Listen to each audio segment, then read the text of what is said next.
With this video from Lana Del Rey.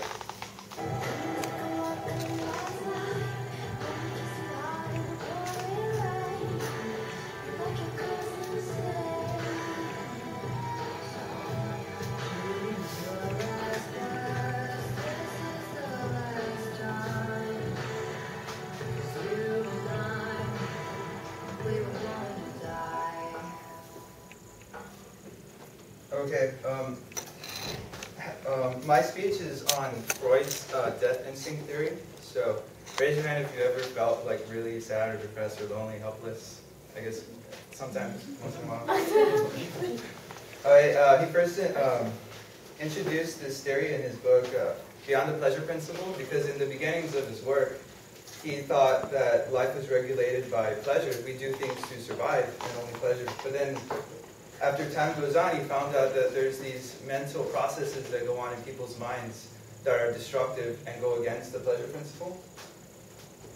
And specifically, he noticed that veterans from World War I were experiencing post-traumatic stress, and he didn't know how to fit this into his paradigm of psychoanalysis, so he invented this idea of death instinct. Basically, he believed that in the beginning, there was nothing. However, life began on Earth, and it pushed nothing out of equilibrium. And in order for life to go back to nothing, it needs to die. So he believed that the point of life is just to die. So so life pushes the equilibrium off, and then death puts it back into place. All right, now that we know a little bit about the death instinct, let's kind of go over some of the qualifications. So he believed that life was regulated by two instincts: life instinct, which he called eros, and death instinct, which is called thanatos.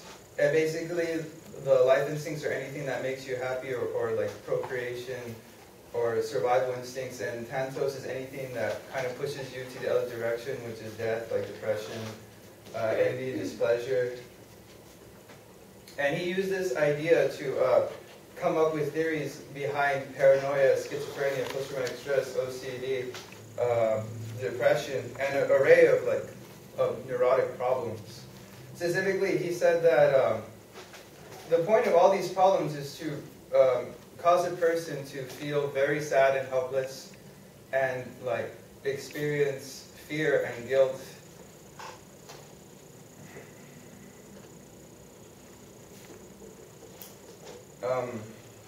How does this play into human sexuality? Well, Freud thought that human sexuality was broken down into two parts. One is like healthy, attractive attributes, and the other end was unhealthy. Healthy, attractive attributes would be attention, empathy, hopes and dreams, stability, safety, autonomy, and self-esteem. And the opposite in that parallel is disregard, disdain, discourage, hopes and dreams, instability, danger, helplessness, and insecurity. He believed that all those attributes have some underlying libido attached to it. So if a person can become an anchor for those feelings, that they will generate attraction. And the psychoanalytic community believes that the ultimate form of attraction would actually be to combine both feelings of life and death. So maybe being like some sort of bipolar personality. And he also used this theory to outline masochism. So basically, he believed that everybody experiences a form of like libidinal satisfaction when they're like tortured or depressed.